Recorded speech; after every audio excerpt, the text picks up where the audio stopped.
New tonight, the latest death at the Louisville Metro Department of Corrections. The jail sparked another protest outside the jail tonight, calling for more to be done to prevent deaths at our jail. 13 people have died in custody since 2021. The most recent, a 61-year-old man who was suffering from a medical emergency and later died at the hospital. Activists spoke and marched outside the jail tonight. WHS 1119's Bobby McSwine and photojournalist Elijah McKenzie were there covering it. And Bobby, what about the question of building a new jail? That was talked about tonight.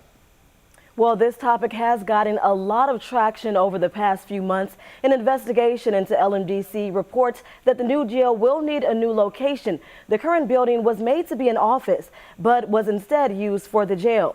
Despite this, activists say the problem is much deeper than structural issues. Sometimes silence is the loudest response.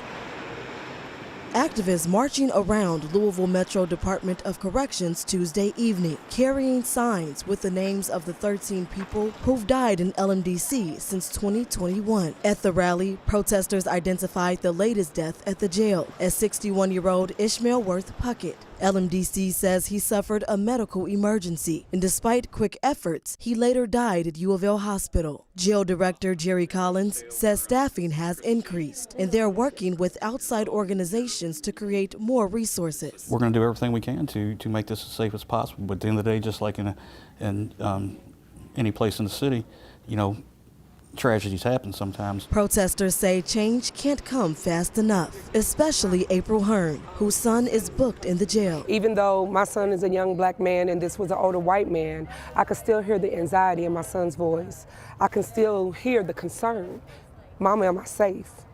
When am I going to get out of here? I need to go home. And despite the recent talk of the need for a new jail to properly house inmates, Hearn says that's not the answer. The focus needs to be on these bails that they set that people cannot afford. On WHAS 11 News earlier, new Metro Council President Marcus Winkler said a new facility is needed. We have poor line of sight for our staff. Lots of interaction between staff and inmates. Collins agrees, but says he knows a new building isn't a cure-all. That would be years down the road, so what we have to do is focus on what we have right now, do everything we can, bring in every idea we can get, and we welcome that. Until then, these vigils and protests will continue. And as for staffing, Collins says the jail is still short about 70 officers, but in the coming weeks, they will have another lateral class and a regular academy class. Doug? Bobby, thank you. Louisville Mayor Craig Greenberg has previously said that building a new jail isn't a top priority, instead focusing on fixing the crisis inside the corrections system.